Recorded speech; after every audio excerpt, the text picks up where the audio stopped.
Hello and welcome to the Center for LGBTQ and Gender Studies in Religion at Pacific School of Religion. We are so very pleased to have as our kickoff for this fall semester a great topic, and it is queer Muslim organizing. And we have two experts in this area, and we're just so very grateful. We're going to approach it from two different perspectives, but we're so very grateful to have them. I am your host today, Reverend Dr. Roland Stringfellow. I'm the managing director of the Center for LGBTQ and Gender Studies as well. So I'm going to allow our guests to introduce themselves and give just a little background to who they are, where they're located, their context, and anything else they would care to share. And so, Shenaaz, let's begin with you, please. Great. Thanks, Roland, for the invitation. Hi, everybody. My name is Shenaaz Janmohamed. I use she and they pronouns. I'm actually also in Berkeley, down the street maybe. And I'm the executive director of Queer Crescent. And Queer Crescent is a project that I founded in 2017 in response to the Muslim and African travel ban, by creating a kind of a safe space drop-in place in Oakland for community members to come and process all that we were grieving and contending with as a people during that time under Trump administration.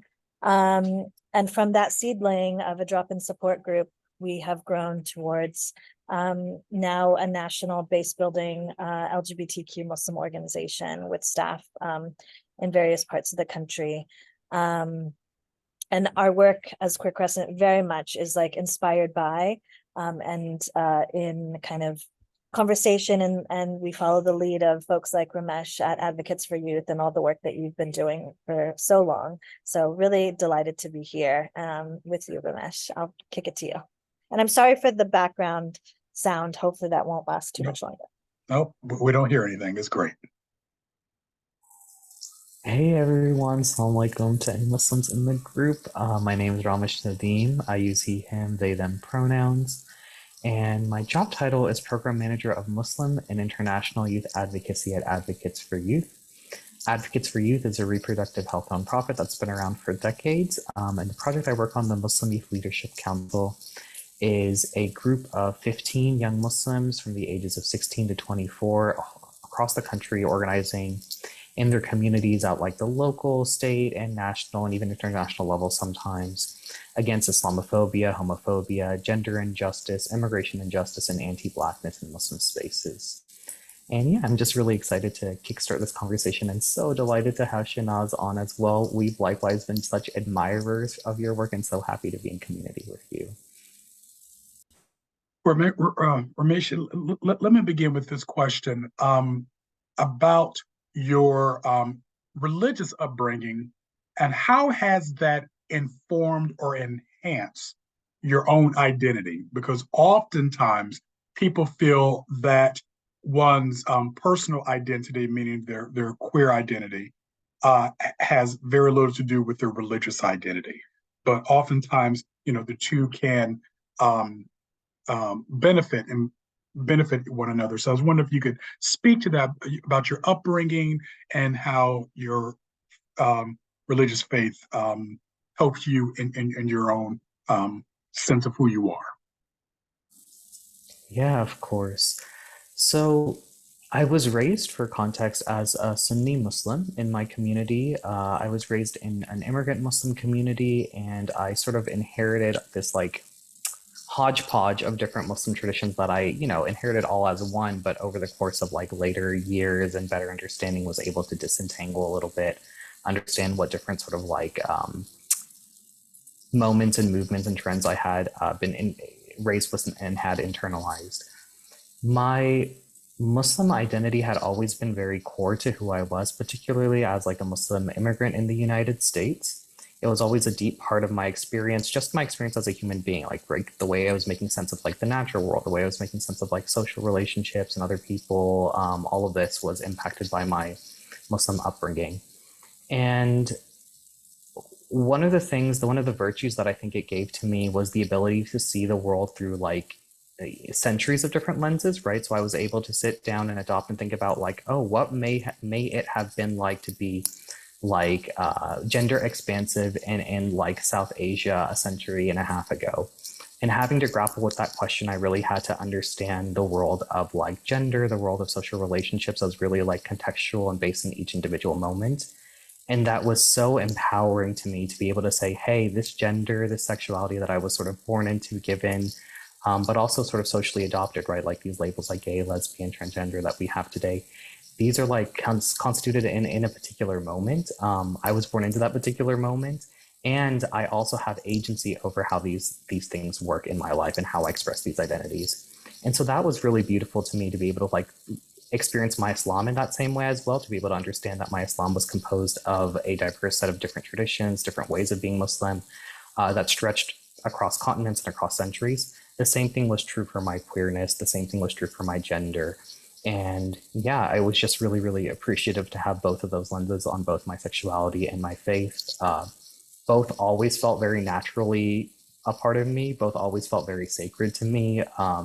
Didn't really feel in contradiction except for the messages that I was given from external sources. We can get into that a little bit later as well. I appreciate you using the word sacredness around both identities. And I think we all know of individuals who are either hyper religious or hyper queer, and the two shall never meet. And so I love the fact that you both are doing work at this intersection. So, Shenaaz, the same question to you about how your religious upbringing has impacted your identity. Yeah, I love this question. I was raised in Sacramento by also immigrant parents. And I think the most kind of salient part when I think about kind of my identity formation with respect to my Muslim identity is being raised Shia, so one of the minority sects within Islam, and who's often persecuted. And so much of like what I credit for this like kind of internal kind of spirit of resistance was really given to me by my mom, and it really is like part of this lineage that I come from, which there's so much like both ritual and storytelling and practice and song around resisting oppression within the Shia kind of 12 or Shia is what I kind of grew up in. And so even before I came into my queerness, into my like identities as like an organizer and cultural worker, I first really understood the importance of disrupting kind of like hegemonic or overly simplistic or flattening notions of what it means to be Muslim. And so part of my charge with like growing Queer Crescent and doing organizing within Muslim communities is really speaking to the need for multiplicity within Muslim identities, and really working towards the erasure of that multiplicity, be it around queerness, around transness, around gender generally, and sexuality, but also around like Shiism or different, you know, particular communities that are often erased, like Black Muslim communities are often erased within like kind of normative dominant frames of like who's a Muslim. And so much of that upbringing really has informed my struggle around identifying as Muslim, as always like kind of a left out or marginal Muslim. So then when I came into my queerness, it wasn't like this experience of like first loss. That feels a little reductive, but I had already felt a sense of lack of belonging within the larger Muslim community. And so then now it was just like another front. And I really appreciate like the ways in which people in my life have efforted so hard to maintain ritual. And now as a queer person and a parent, I have a 7-year-old, I think about like, what is my now responsibility to hold on to those rituals, to feel like I can kind of anoint myself like the space and the opportunity to be a ritual keeper and sharer, which is challenging as a queer person generally, but particularly within like kind of faith or religious or spiritual practices. So that's kind of what I continue to sharpen my arrow around, and feel a little bit more fire under me now that I'm a parent to do so. Yeah, so immigrant family upbringing. My family's also South Asian. I'm Indian Muslim. So I think also the piece around just like Muslims in India are deeply, under struggle right now, as many other minority communities like Dalit and Christian, under the growing Hindu fascism happening in India. So I think that's another piece that I kind of bring a lot of charge to around the visibility of Indian Muslims. And then my parents are actually we're part of this diaspora of Indians who migrated to East Africa. So there's also like a lot of in Tanzania. And so there's a lot of kind of various different tracing of cultures and blends that is very much a part of like my lineage and family story. And you used the word resistance quite a few times, and that resonates with me. And it also reminded me that when we were initially planning this webinar, it was going to be a week ago, a week before today. And it then occurred to us, like, you know what, let's not put this close to 9/11. And just, because recognizing just the soreness and the tenderness, I should say, that is still, that many Muslims still endure from that anti-Muslim time. And I wanted to continue to ask you, Shenaaz, about challenges of, again, being in that intersection. You did it so beautifully, talking about your whole identity, but not but. How have you worked with resistance, dealing with all the various challenges of um, uh, Sunniism and Muslimism, and or being Muslim rather, and queer, and just all of that? And how have you navigated that? If that question makes sense. It does, and I appreciate the thoughtfulness around 9/11, and I think I'm finally at a place now where that date doesn't have the same charge for me that it used to.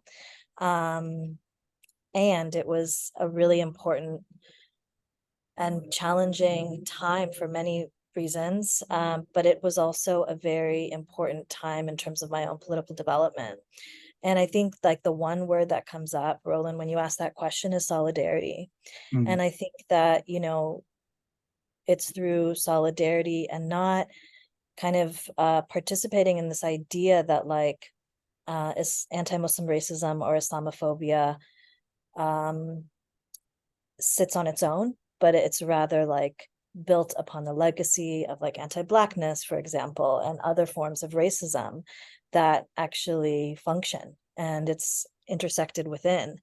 And I think that when we talk about, our individual experiences, to always stretch and think about certainly centering oneself and speaking from that perspective, but also making connections across other communities and other communities of struggle and other resistance efforts. I find that both like strengthening, and it allows for more kind of juice in the work, which we need.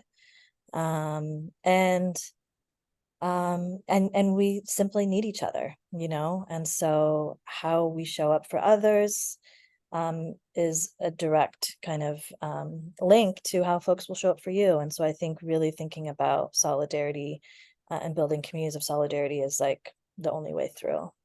Mm-hmm. And so, same question, Ramish, about the challenges of being living at the various intersections in today's world. Yeah, I think some of my answer will echo what Shenaaz just shared, but thinking a little bit about those challenges sometimes being right, there's one right way in which to have a queer existence. We have some sort of idea about, homonormativity, what that's supposed to look like, how that can be.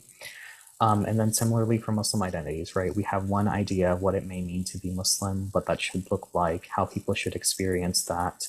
And those don't include each other, right? And so part of the resistance is resisting the very like cultural fabric of where you are and how you are, right? Because that cultural fabric is what we all like imbibe, and the only way in which we sometimes know how to live. So breaking out of that has always been a challenge, right? To be able to assert and to say that, no, I get to be fully queer and fully Muslim all at the same time. That's okay. And I get to have full access to queer spaces, and I get to have full access to Muslim spaces. So those things have definitely presented challenges throughout my lifetime. I think it's been, really helpful to carve out niche spaces like Shenaaz, you were sharing, where we can build a bit of solidarity with others who have been marginalized by those same things, right? So that same sort of idea of what it may mean to be Muslim, a Muslim person should look, act, interact with Islam in a certain kind of way. Being queer Muslim, we fall out of those gaps as well, but other Muslims do as well, right? Other minoritized Muslim communities, Muslims who are women or have other minoritized gender identities, Muslims who have racial minoritized identities, or who have practices that are minoritized, things like this. And so when we're able to build little like sites with each other, little areas that we can cultivate where our culture, where our Islam, where our practice can be a little bit more expansive, where we can dig into the roots of each of our practices and start to create something that is maybe unfamiliar to our idea of what a Muslim should be or what a queer person should be. That's when we're getting into and doing that culture shifting and changing work. That's really essential for those at the intersections to be able to give themselves a little bit of breathing room to exist. Yeah, and so that's where I come to when it comes to this resistance, is like, it's this moment of resisting against these big systems of oppression, yes, but it's also this moment of being like deeply, deeply creative and generative, and engaging in this like beautiful cultivating activity. So I kind of want to uplift that energy too, along with the resistance. It's a lot of resistance, but it's also really joyous work. Yeah. Well, a related question, you both mentioned about being, from immigrant families. And we all know that being out with your gender identity and sexual orientation, can threaten your life. And so I wonder if you both, in a sense, speak to being out queer Muslim leaders as you are helping bring, the fact that you're doing this, you're bringing visibility to others much like yourselves. And just so maybe from both a personal as well as a organizing professional way, how what are the challenges that you face that, might be very unique to your own journey? So Ramish, begin with you. Sure.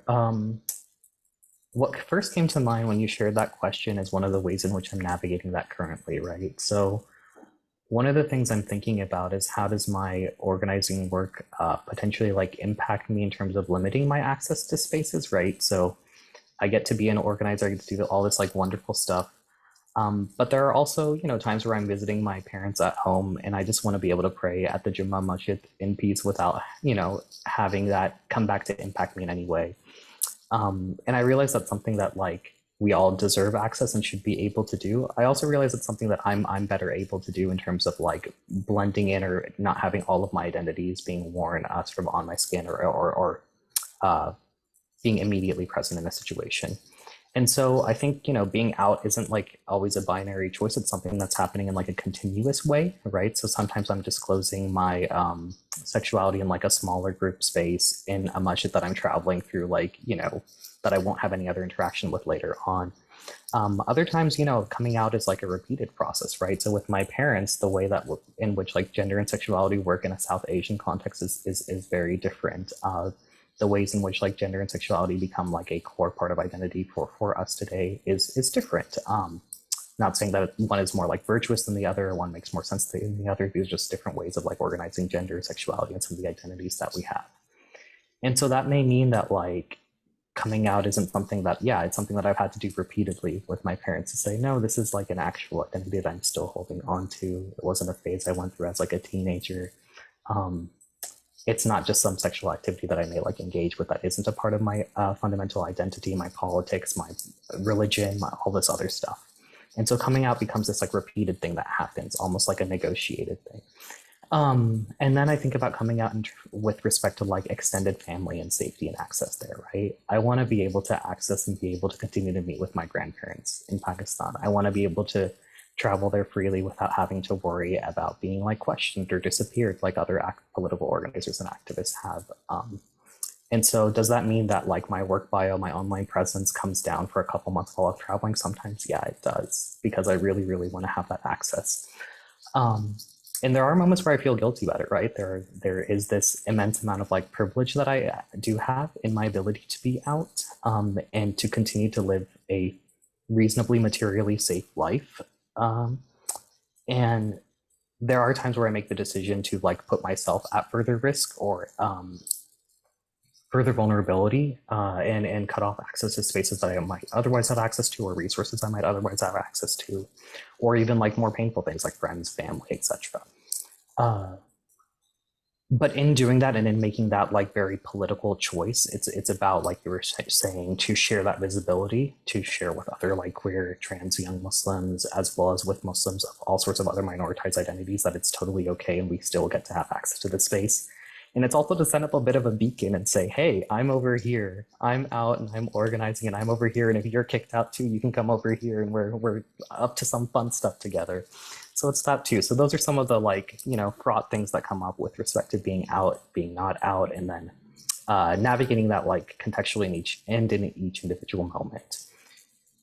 Yeah. Also, like, what does it mean to be out in different like national contexts, right? And in different cultural contexts, it's very, very, a nuanced combo to have.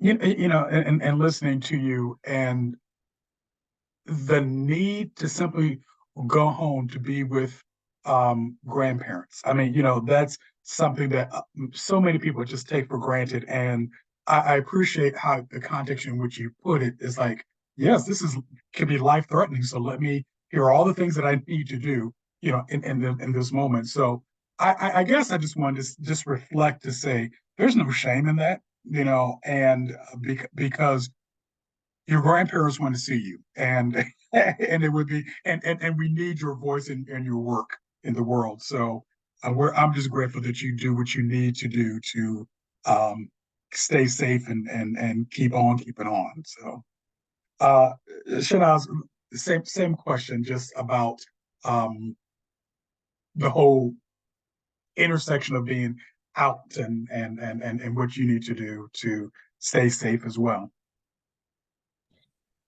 Yeah, again, appreciate the thoughtfulness and just like echoing what Ramesh has already shared. And you know, I also I guess the piece that I can add, because I relate to a lot of what you just shared, Ramesh, is I think what literally keeps me up at night lately is the ways in which like the Christian fascist right continues to attack and silence organized resistance.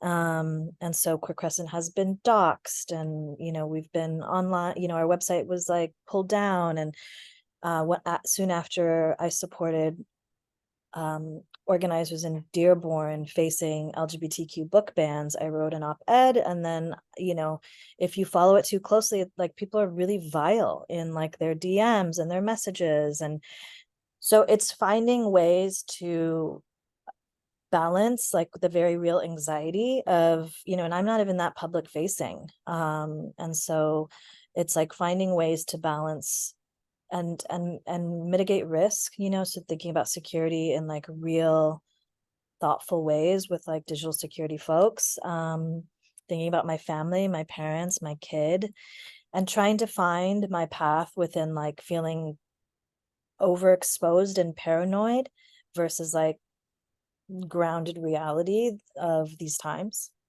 where people are can be really just awful and pop off. And so I think security is such an important conversation.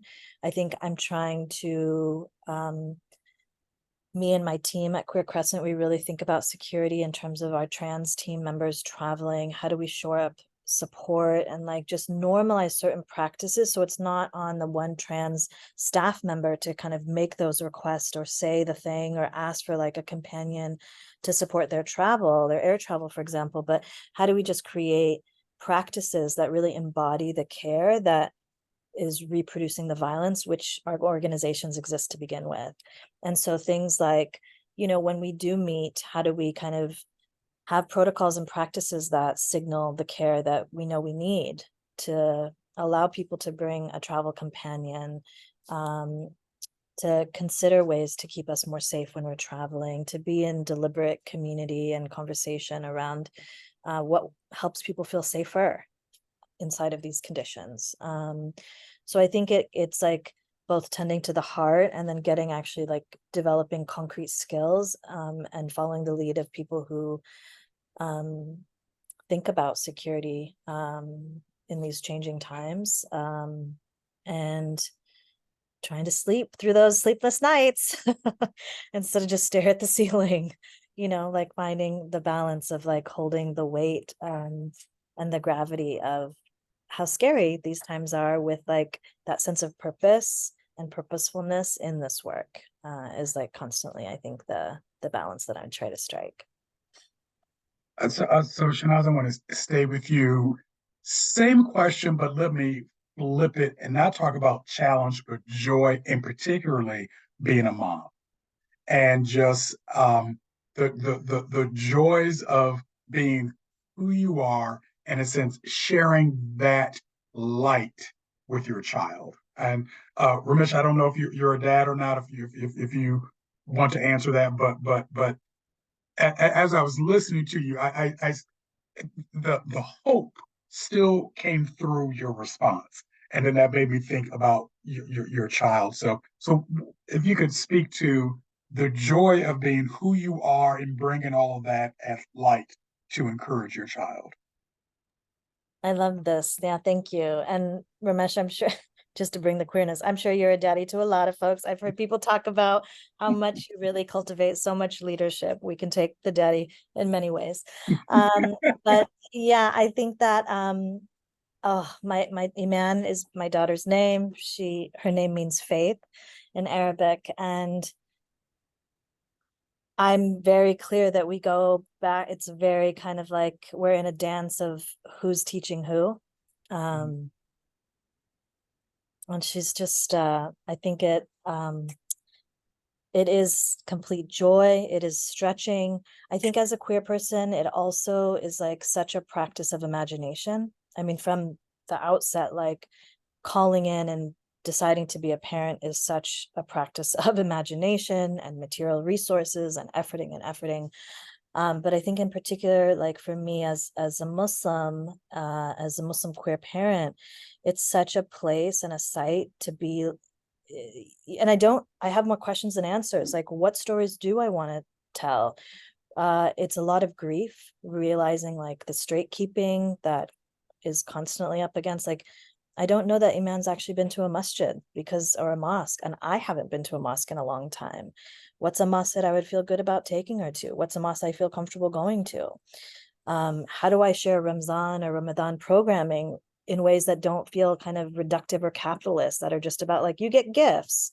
But how do we share like the essence of these rituals and practices? So again, it's like being in more question than answer, which is a joy, because I love, you know, being in contemplative space. And I think finding community of other Muslim parents who are in a similar struggle or like question around how do we bring some of these threads forward, and then really giving her the space like to self-determine what Muslim means to her, you know? And so like as we're having our pepperoni pizza, which I recently started eating, she's like, but I thought we don't eat pork. And I'm like, we can do whatever we want, you know? And just being in that like dialogue around like Muslimness is not about like what you eat, what you wear, what you look like, but it's like your deen, your heart, and how we treat ourselves and each other, like how we show up for the planet, our world, being in right relationship. And so how do you really like connect what I think of as like movement commitments, social justice commitments as an extension of my Islam? And if I can bridge that for her, you know, that's my spiritual practice. I love that. I love that. So, Ramesh, we're going to continue with that, still with this visibility question. And yes, I'm going to agree. I'm sure you are a parent to so many others. And so, in terms of creating space simply to be who you are in your authentic self, living with integrity, why is this work so very important to you to help shine that light to other people, to give them hope where maybe they find it harder to find that hope?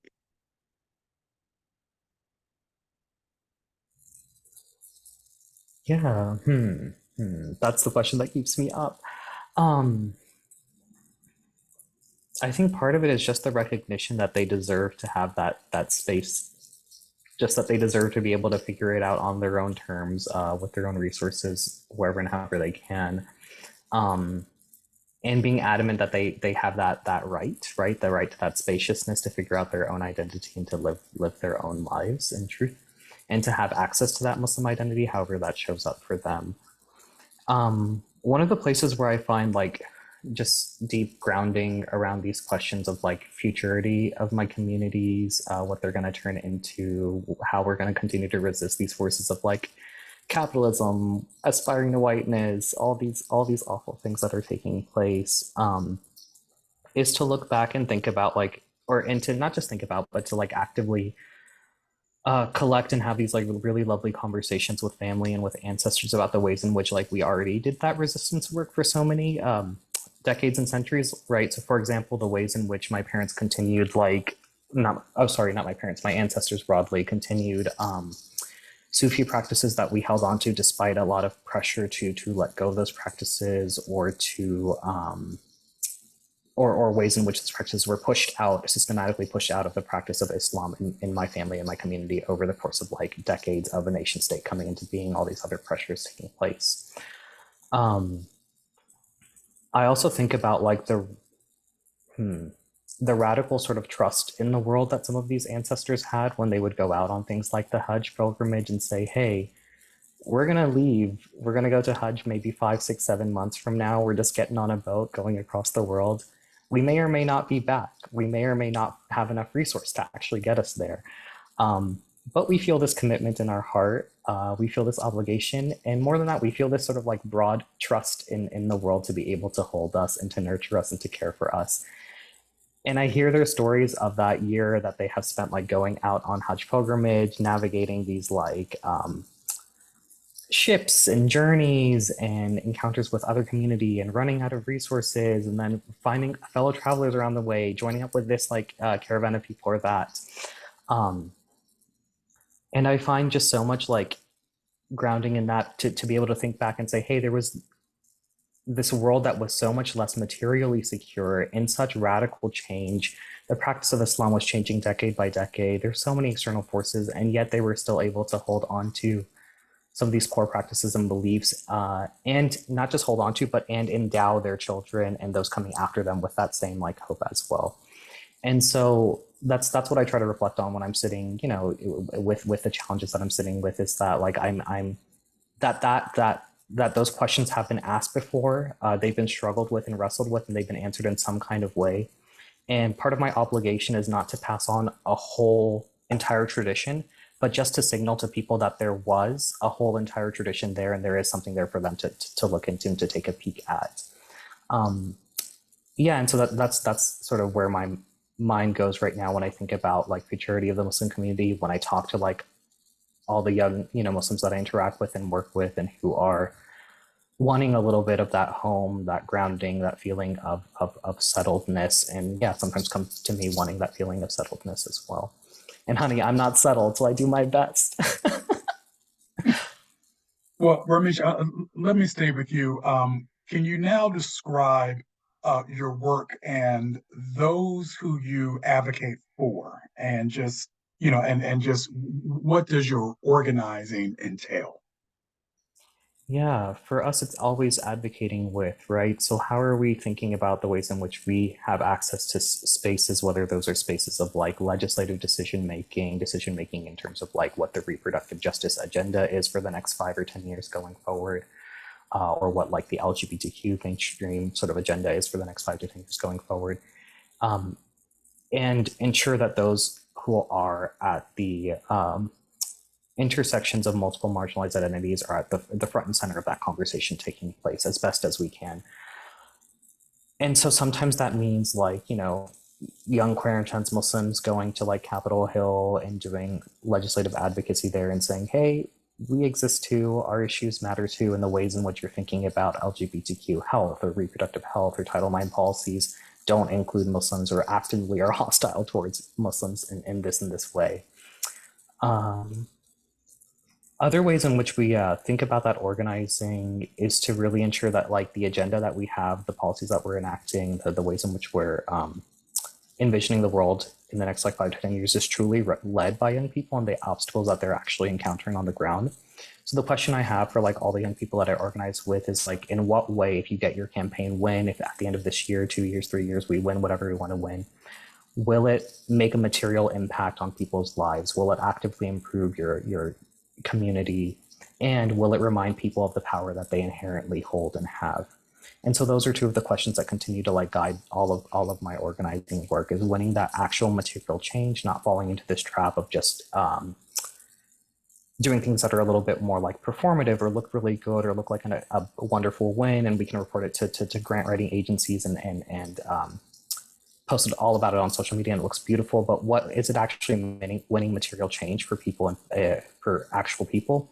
And does it remind people of the power that they have, right? So is it shifting the structures of power in some way so that people are reminded that, hey, we have some sort of agency here, and now we have increased at the end of this campaign, at the end of this year or whatever, we have increased access to our like city council person or to the masjid board, or we've done away with whatever institution was blocking us in the first place. Like maybe that school board that was making decisions is now composed of like parents who represent diverse like identities now, or whatever it may be.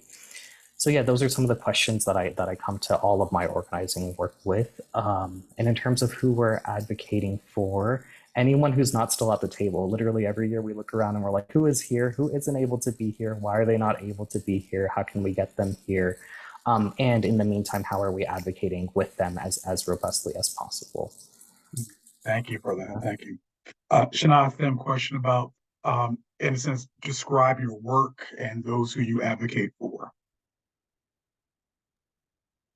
Yeah, I think similar to what Ramesh was sharing, I think for Queer Crescent, we're really inspired and in line with healing justice movement organizations. And so healing justice really comes out of Black, Southern, disabled, Black feminists and queer organizing, which both like tends to the wound while changing the systems, to what you were just sharing. And I think that, it's like transformative organizing. So really this idea that it's not heady, and like we arrive and move through the world with all this like intersectional identities where there's a lot of struggle and pain and woundedness, and also imagination and resilience and joy and everything.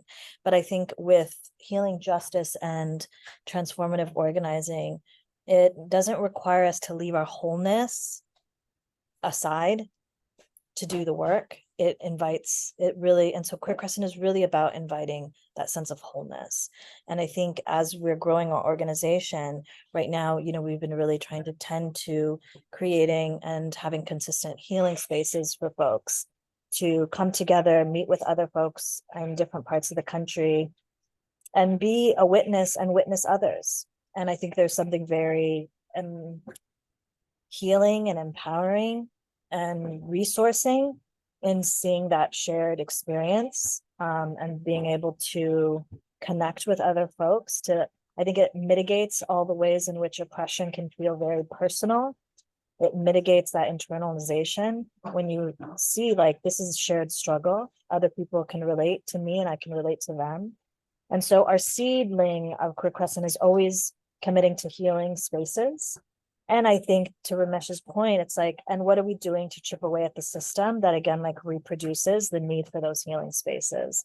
And so we're starting to stretch our work towards more base building, a membership, where we can be both accountable to our community and in both like have a vision for where we're going with community and be also led by community. It's kind of it's again like a dance. And so, you know, and I think the overarching kind of picture of all of that is again like this commitment to multiplicity, to, you know, really responding for that, to that flattening of who and what a Muslim is and what our beliefs are, and really infusing like just this like commitment to nuance and stories and complexity around what it means to be Muslim, and really putting this idea that inside of anti-Muslim racism that's globalized Islamophobia, your Muslim identity is also a racialized identity. It's an identity that is targeted by the state, by many states.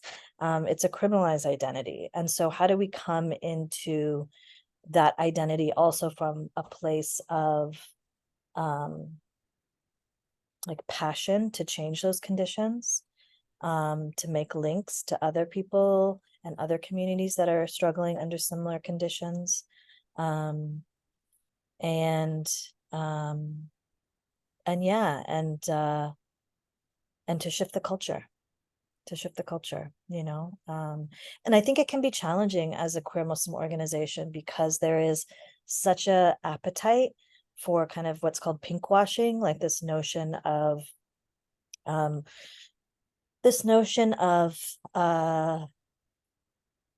it's really based in like Palestinian organizing, where the state of Israel like really promotes this idea of a safe haven for LGBTQ folks inside the state of Israel, kind of without an analysis or recognition that it's a settler colonial state that is literally committing genocide against a people. And so pinkwashing then is a term that's been used to understand the ways in which organizing, the way that Palestinians have articulated that you can't assert that there is like a queer haven inside of settler colonialism. Those things don't exist. They can't coexist, right? And so similarly, I think as a queer Muslim organization in the US, we think about what are the ways and the appetite to celebrate queer Muslims that actually perpetuate problematic Islamophobic narratives. It's a very kind of like nuanced dance, but it's like we are Muslim and we assert like our experience as Muslims, and we're also not interested in bashing Muslim communities in the same way that queerphobia, transphobia is happening across the globe. It also happens in our communities, and so there's nothing particular or special. And those narratives get really trumped up in terms of, you know, the angry Muslim man or the really patriarchal Muslims. And it's like, how does that further a colonial or imperialist agenda that justifies wars, that justifies exploitation of resources in certain Arab countries and various parts of, you know, the world, and in Africa, exploiting resources and extracting by having this narrative of Muslims need to be saved from themselves. And so again, like, how do we hold this like larger context of our organizing? And it requires a lot of attention and a lot of nuance and a lot of deliberateness. Yeah. Well, you know, I greatly appreciate the detail in which you both answered that question. I'm going to tack on an additional question to the question I'm about to ask next, which is sharing some of the joys of, or success stories rather, success stories of your work, but also what are some of the needs of your organization? Because we're going to be, obviously this is being recorded. There are going to be people who are going to be watching this, after the fact as a recorded program. And so, we'll try to put your organization's websites, at the bottom of this or at the tail end of the recording. So share with us again some of your successes in your work, but also what do you need from others to help you continue your good and life-saving work. Shenaaz, let's begin with you, and then we'll go to Ramish. Yeah, I mean, I think these are like opportunities to share in the work and really thoughtful questions to new audiences and communities is always like such a gift, frankly, because I think there is some amount of like talking to the choir kind of thing that can happen. It's like the folks that we actually need to reach are not the folks that we continue to think about how do we reach more folks, like parents who maybe are on the fence, or maybe they have a queer kid and they don't have connection to other Muslims who have shared values or who can stretch with them. So I think just like bringing us in to talk and to learn, always resourcing the work is always really helpful, like material resources, financial support, material support, thought partnership. And I think, when it comes to like Islamophobia and anti-Muslim racism, to stay really vigilant about the narratives that you're taking in the mainstream media, and to ask, yourself questions around like, what is the bend here, or what stories do I hear often about Muslims, and what is that consistent kind of narrative? And yeah, it's there's so much, but I think showing up for each other is also really important, and making those links and connections, and not kind of separating the queer Muslim experience as like so singular, but to find those points of connection, so that it doesn't feel like we're kind of like these like special things that are shiny objects that people are like fascinated by. That fascination can feel really icky, and it actually serves to create more distance than connection. I think curiosity, we all are better for having curiosity, but I think tending to the self and noticing that fascination versus curiosity is really critical.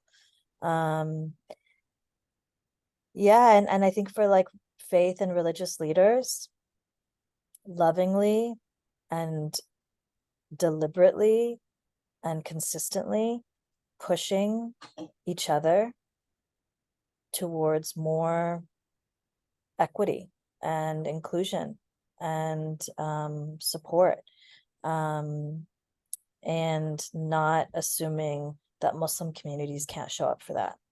In fact, when we do that, we're perpetuating, oppression on each other. When we think less, like, oh, Muslims, maybe they're not ready for that, that's when we have actually like given up on something of a possibility. Yeah, those are what come to mind. And do you have a success story that you care to share? Oh, a success story. I mean, we're here.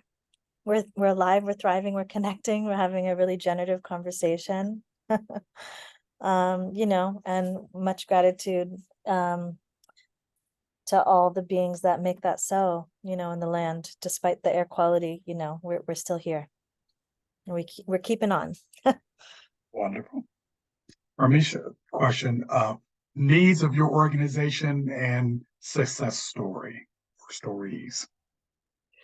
Yeah, to zoom in on one particular need that's, of course come up throughout this work, but become particularly like difficult in the past couple of years with pandemic and with increased sort of like attacks within Muslim communities on queer and trans Muslims is the need for better mental health support from Muslim and Muslim spaces, right? So Shenaaz, I'm sorry, you were calling them supportive spaces or listening spaces, perhaps. Yeah, so we've done so much more of that, but the need is just really immense. And it's a critical part of our organizing work as well, right? So organizers can't organize without sort of healing some of that for themselves. And often if they're doing organizing in hostile communities or in spaces that can attack them for some of the identities that they hold or the experiences they've been through, then that organizing work can put their mental health at risk and their health broadly at risk. So we're thinking about ways in which we can like make the organizing sustainable for the young people who we're organizing with, particularly given, you know, the age that they're at and the place they're in life, all of this, the lack of resources, as well as just to resource them in terms of like providing stability, right? So these are young organizers who are often doing this work without being paid nearly enough as they may deserve, with having, with also simultaneously dealing with challenges of like, you know, housing insecurity, food insecurity, other things at times as well. And so we do our best to support that, but we of course need more resources on that, better support around that.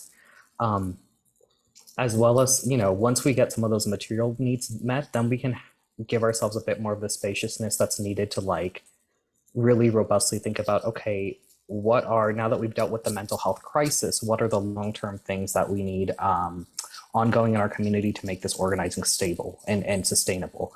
What is wrong with the organizing models that we're currently using, some of which come from, you know, like labor organizing, even the like ones that are religiously oriented often come from like a Protestant Christian organizing lens. What's still missing for us within those organizing lenses that we need to continue to develop and make this organizing work more sustainable for us spiritually as well? These are some of the questions that we're like often not able to get to just because we're making sure that our folks are, you know, like fed and housed and able to do what they need to do just for immediate survival. And so, yeah, having those resources would be just key in making sure that we're able to make this work a little bit more sustainable, as well as to dig in and do this work on a more deeper level. And we do know that the opposition in our community is very well organized and is very well resourced, right? They have funds, they're working on this, and we're opposing them, so we need some more resources as well. In terms of a couple successes, one of the campaigns that we engage with every year is the hashtag Muslim and campaign. We found ourselves I'm saying, sorry, repeat that one more time. Hashtag. Muslim and. So we found ourselves saying constantly, you know, I'm Muslim, but I'm progressive. I'm Muslim, but I support abortion. I'm Muslim, but I'm LGBTQ, or whatever else it may be. And we really wanted to flip the narrative and say, you know, we're Muslim and we are casually all these other identities as well. Hashtag Muslim and, you know, progressive, hashtag Muslim and pro-abortion, hashtag Muslim and queer, whatever it may be. To be able to say we can be Muslim and we can hold these like nuanced and complex identities, like, right, like hashtag Muslim and eating pepperoni pizza. That's not something we imagine as being part of our Muslim identity, but we're allowed to inhabit that, and that doesn't, you know, violate our Islam or our Muslimness in any way. And so to be able to affirm that really loudly and proudly, to share that on social media, has you know, allowed for many young Muslims who have reached out after this campaign to say, hey, we felt a little bit more seen, or oh my goodness, I didn't know you could be Muslim and this as well. And so that's been really important, is to shift that visible narrative. When you search Muslim on social media, what comes up, making sure that that's shifted a little bit. And so that's something that, you know, provides people visibility and resource a little bit wherever they are at, shifts the culture a little bit. The other example I want to uplift is of an organization in Austin, Texas called Muslim Space that I was really lucky to help found and help get started up in its first couple of years. And this emerged out of some of the same like coalition building and building community of solidarity, Shenaaz, that you've been talking about throughout. And so what happened is that like in this Austin area Muslim community, there was a particular masjid that was closest to the campus, University of Texas campus, that students would go to pray at. And for years, there was a group of women who had been attending this masjid who had an issue with the barrier in the masjid space, right? And so they would remove this gender barrier. They were still content to pray behind the men, you know, we're not going to interrogate that yet, but they wanted to remove this physical barrier that was there. And so they would talk to masjid leadership would agree, they'd remove the barrier, they'd come back in the next day, someone had put it back up again. And this would go on for weeks, for months, and they were like, at some point, you know, they asked the masjid,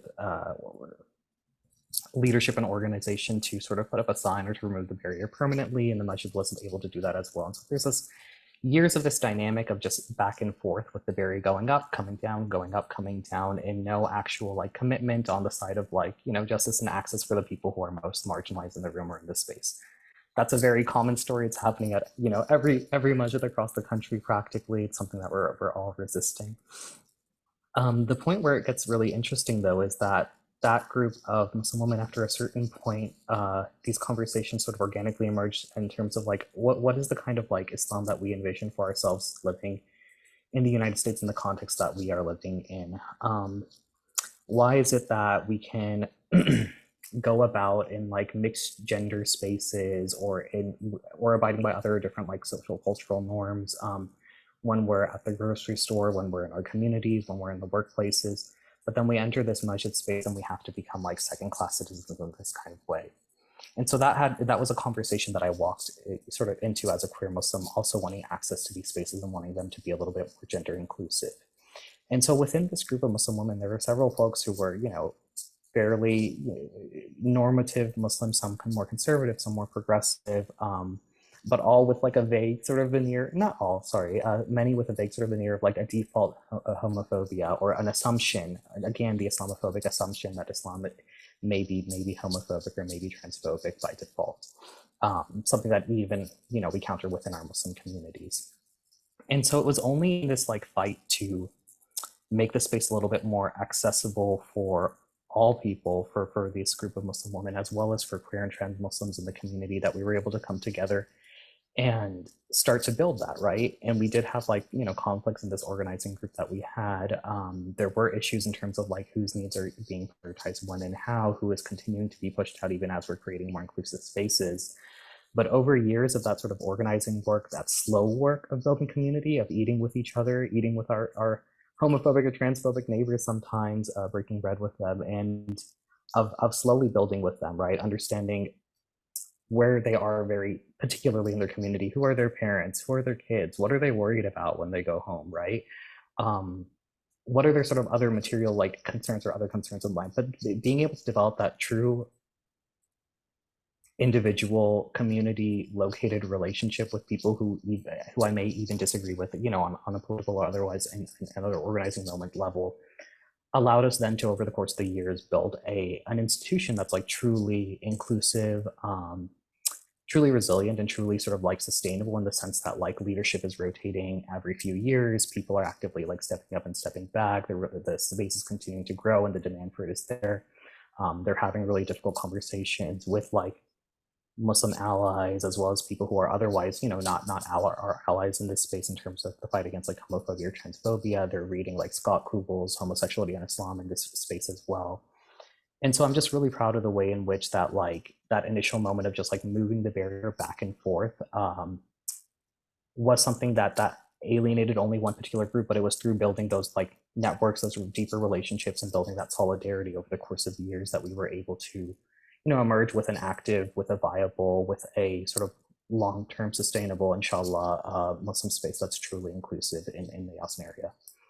And I've seen, you know, similar efforts taking place throughout the country, and I really believe that like that's something that we need to invest in, is continuing to build that solidarity and to build community with those who are also marginalized by the same institutions, the same systems of oppression that marginalize us, so that we can, yeah, build truly inclusive spaces from the ground up. So those are, yeah, some of the organizing, I don't know, victories that I'm thinking about, reflecting on, and wanting to yeah, critically examine a little bit and to build elsewhere as well. Well, I'm honored that you both said yes to this. I'm honored that you both have been so open and sharing really the heart of not only yourselves, but of your organizations and the work that you have. I wanted to just see if there are any questions from any of our participants. Now will be the time you can unmute yourself and ask a question if you would like. And if there are questions going to come forth, I'm going to ask the two of you to think about any final parting words that you would like to share with us. And I'm so glad I asked the question about how we can be supportive. What are the needs in which you have? because actually, Ramish, as I was listening to you, part of your conversation reminded me of actually one of my favorite comedians now is Rama Youssef, and he came to the Detroit. I live in Detroit, Michigan, by the way, which is obviously a stone's throw from Dearborn. And I went to go see him live, and I love the fact how he, for me, both his show and his stand-up demystifies what it means to be Muslim and just Islam as a whole, and that has really educated me. I mean, because I'm at the place where I want to be in greater solidarity with others, and so um, listening to the two of you, I have that same sense of like now I know, because you really both are so well versed in what you do and educating folks. So before you give any last comments, any comments from our audience?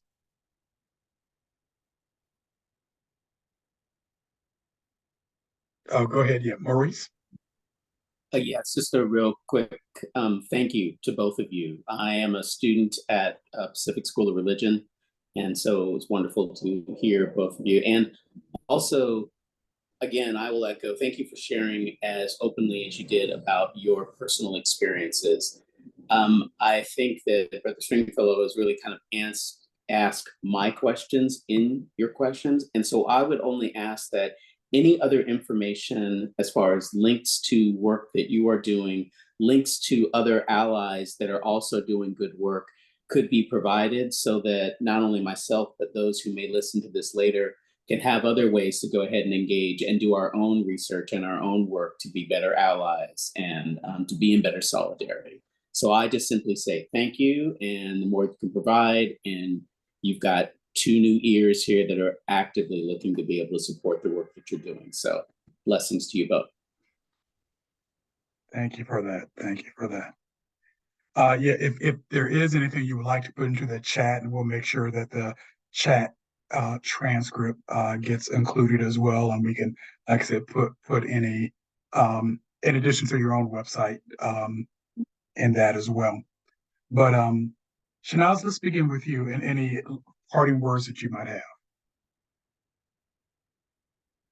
Yeah, I think that it's really great to be invited again. So thank you, Roland. Because I think that the opportunity to really hear from Ramesh and to really be in conversation around nuance and complexity. We just need more of that in this world and in these moments. More complexity, more richness, less reductive, less quick takes, long takes, long, thorough, juicy conversations. And I think that it's yeah, it's definitely like an all hands on deck kind of time. So appreciate being able to connect with your students and the folks that you work with. Yeah, just a lot of gratitude. And yeah, I'll kick it to Ramesh to close us out. Yeah, also experiencing similarly so much gratitude for this space, so much gratitude that we're able to have this conversation, and yeah, appreciate the way in which we're able to carry the nuance, carry the complexity, carry the contradiction, and still be here. Though being queer and Muslim is no contradiction. Sorry, let me clarify that. I was referring to other contradictions. The reminder that I want to leave myself and others with is, I guess that we're all here in an effort to counter some of the Islamophobia that we have in our lives and in ourselves, some of the homophobia that we have in our lives and ourselves and our communities. And I want to remind us to not stop there, to allow that deeper understanding of Islamophobia, of homophobia, of transphobia, the ways in which these things show up, to allow that deeper understanding of Muslim world, Islamic viewpoints, Islamic ideologies, all of that, to be a door into broader liberation movements and moments as well, right? So just because this is the introduction, it isn't where the conversation ends. The same systems of oppression that are impacting like reproductive justice today, impacting LGBTQ people today, impacting Muslims today, impacting, like Dalit communities, impacting communities that are being oppressed, indigenous communities across the globe, are all kind of held in common. So I want us to like allow like whatever is your access into spaces like this, conversations like this, allow it to like deepen and allow it to like broaden your horizon as well towards these like broader liberation moments and movements. I also want to remind folks to like Shenaaz was saying, carry that ability, that spaciousness, to have that complexity, to have that nuance, and to have that unsettledness within yourself, right? If something isn't sitting right, just pay attention to it. Let it settle over the course of weeks, months, and years. Pay attention to that. And yeah, give yourselves the gift of that spaciousness. And I will try to take those same reminders for myself as well. Those reminders are for myself first and foremost. Thank you, everyone. Thanks so much, Roland, for convening us and for giving us the opportunity to have this conversation. Well, again, the pleasure is all ours. And again, thank you so very much for your openness, your transparency, your fierceness, and your advocacy, your passion, the hope in which you put and bring into the world. So thank you so very much. And I just want to say thank you again to all of you who are with us today, all of you who will be watching this on a future date as well.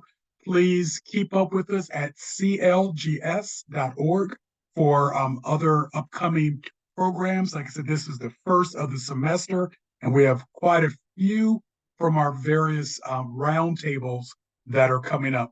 But I wanted to say, and I said this to our two presenters today, that this is going to be the first of what I'm hoping to be many conversations around the intersection of queer identity and Muslim faith, because that is something that we at CLGS want to uphold and uplift and really bring more into the center and less from the margins. So thank you, both of you, again, for kicking us off, and blessings to you all. This won't be the last time I see you guys. I trust that. I'm looking forward to being in solidarity and supporting your work. So until next time, take good care. Bye-bye.